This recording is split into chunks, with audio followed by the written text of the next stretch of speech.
Over the last 2 nights, we've told you about allegations of physical abuse made by former high-ranking members of the Church of Scientology against the church's leader, David Miscavige. Now, the church not only denies all those allegations, but says they come from people who are working together to destroy the church. And the church says one of the people making allegations was demoted and then removed from his senior position precisely because he was violent. Well, tonight, how even the competing versions of what happened ultimately raised questions that the public's entitled to know. What was going on in the church, and why were the police never called to investigate?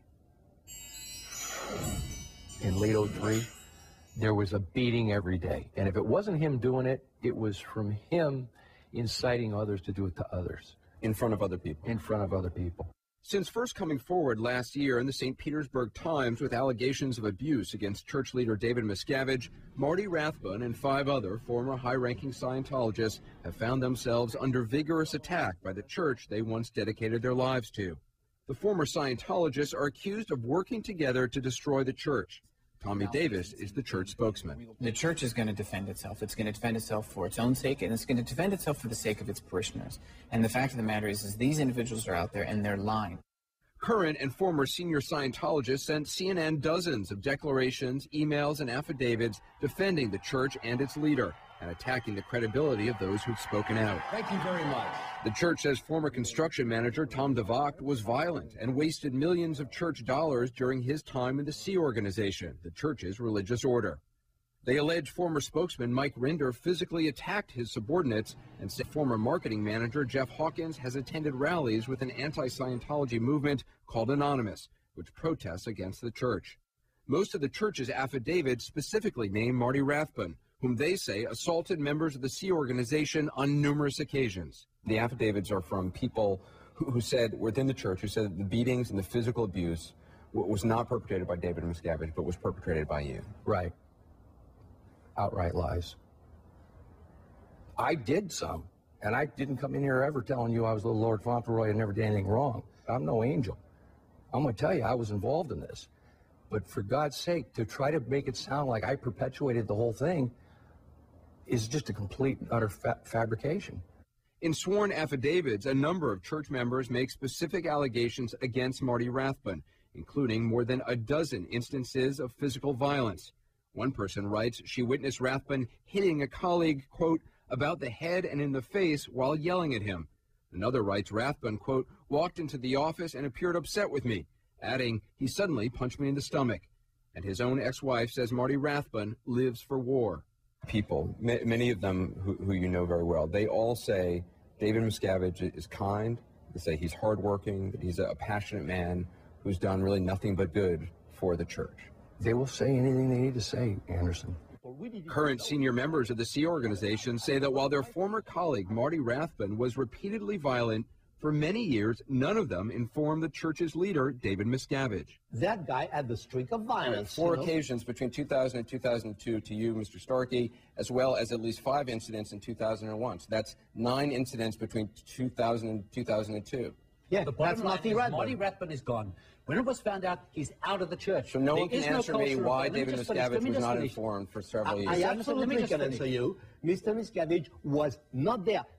He was not there, but there are telephones, you have fax machines, you have emails. Yeah, well, when somebody blows up like a Marty Rathbun or commits something, you don't immediately pick up the phone and call the leader of a worldwide religion. Well, you have 4 years to do it here. So no one over the course of 4 years informed David Miscavige that a high-ranking member of his church. No, we have it. Plus, there's something you don't understand. You can say yes and no. I'm just asking. Marty Rathbun was not in a top position when that happened at all. He was, and you know, he was a member of the Sea Organization. He was important enough to have an office next to you. Nobody informed David Miscavige this was going on. That's right. Here's the point: the point is that when Mr. Miscavige was informed, Marty was removed. That's what matters. There's no physical evidence proving the former Scientologist charges, just as the affidavits supporting Miscavige and attacking his critics also cannot be verified. But surprisingly, though they disagree on who was perpetrating it, both sides describe a work environment inside the church where punching, choking, and kicking as a means of discipline and intimidation occurred on numerous occasions, and no one ever filed criminal charges or even called the police. Tommy Davis is the church spokesman, and Monique Yingling is an attorney for the church. How is it possible that a member of the church could assault about a dozen people and nobody come forward about it and nobody file any charges? How come the church didn't file any charges if, in fact, Marty Rathbun was really beating people up? People did come forward about it, and there were reports written, as Mr. Davis pointed out. And the reason that there were reports written was because it was very untoward. There may have been some people who decided they didn't want to report it, and they suffered it in silence. But there were indeed reports written. So why didn't the church then decide to proceed with charges? I mean, aggravated assault is a felony. It's against the law. The church treated it as an internal matter, and he was disciplined internally. I'm trying to understand. You said that Marty Rathbun beat people more than a dozen times or so. You said Mike Rinder has beat people, and that was known apparently at the time. At least some of it was known at the time, and yet that seemed to be acceptable behavior in the church. I mean, that no charges were ever filed against any of these people seems remarkable to me, if in fact that is really the truth. Unless the opposite is true and their charges are true, and it was the head of the church who was doing these beatings, in which case it would make sense that no charge would be filed or no one would come forward. Well, they were removed. The point is that they were removed. The choice of the individuals who were attacked on to whether to file charges or not was completely their choice. But if this is so abhorrent to Scientology's beliefs, beatings, why then it doesn't seem that it was taken all that seriously? Oh, it absolutely was. I think it was taken very, very seriously. I mean, if my boss is started to beat me up here, and the head of Time Warner said, oh, well, you know, we're going to deal with it as an internal matter, I mean, I think that would be pretty shocking. Here's the thing. The point is that when it was discovered, he was disciplined and he was removed. Well, David Miscavige, the chairman of the board of Scientology, rarely meets the media. He's not done a news interview since 1998. We've offered many times for Mr. Miscavige to appear on 360 for this series, but his spokesman, Tommy Davis, has declined for Mr. Miscavige.